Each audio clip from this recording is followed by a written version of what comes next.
The Clockmaker's Curse. The small town of Halloway had always been known for its strange occurrences, but nothing was as mysterious as the story of the old clockmaker. His shop stood on the corner of Main Street, a relic of another time, with its faded sign and dusty windows. Inside, the air was thick with the scent of oiled gears and aged wood, and the walls were lined with clocks of every shape and size, all ticking in a synchronized rhythm that seemed to echo through the town. As a child, I was fascinated by the clockmaker's shop. Mr. Thorne, the clockmaker himself, was a reclusive man with a mane of white hair and eyes that gleamed with a sharp, almost unnatural intelligence. He rarely spoke, but when he did, his voice was low and measured, like the ticking of a clock. The townsfolk said he was a genius, that his clocks were the finest ever made, each one a masterpiece of precision and artistry. But there were darker rumors, too.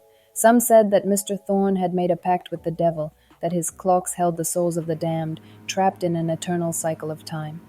Others whispered that his clocks could steal time from those who bought them, leaving them old and withered before their years.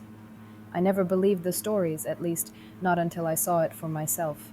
It was the summer of my 16th year when I first entered the clockmaker's shop. I had saved up enough money to buy a small pocket watch, a gift for my father's birthday. The bell above the door chimed as I stepped inside, the sound swallowed up by the ticking of 100 clocks. Mr. Thorne was behind the counter, hunched over a workbench, his hands moving with a precise mechanical grace. He looked up as I approached, his eyes narrowing as they met mine.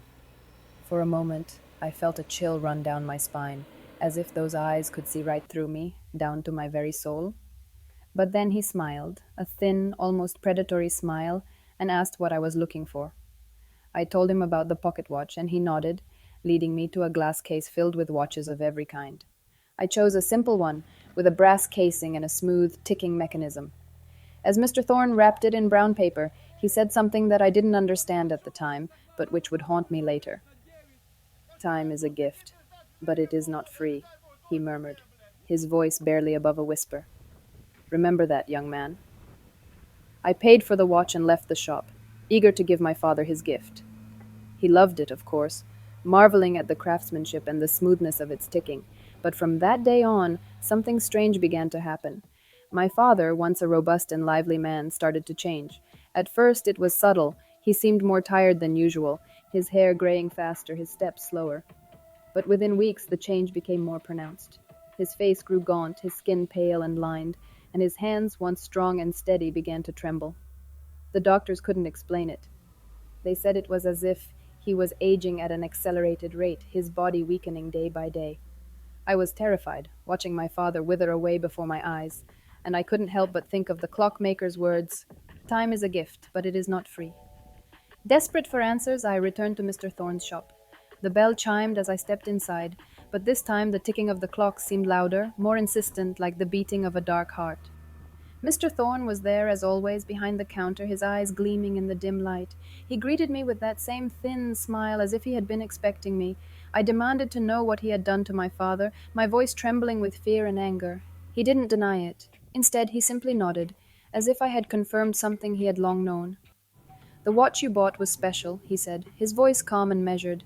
"It was made with a unique mechanism, one that draws time from its owner. For every second the watch ticks, a second is taken from the life of the one who carries it." I was horrified. I asked him why he would make such a thing, why he would curse someone with a watch that could steal their time. He just looked at me with those cold, calculating eyes and said, "Time is the most precious thing we have, but it is fleeting. My clocks are more than just machines. They are vessels, tools to control the uncontrollable. But every tool comes with a cost." I demanded he reverse it, to take back the watch and restore my father's life. But Mr. Thorne shook his head. "I cannot give back what has been taken," he said, "but I can offer you a choice." He reached under the counter and pulled out another watch, identical to the one I had bought for my father.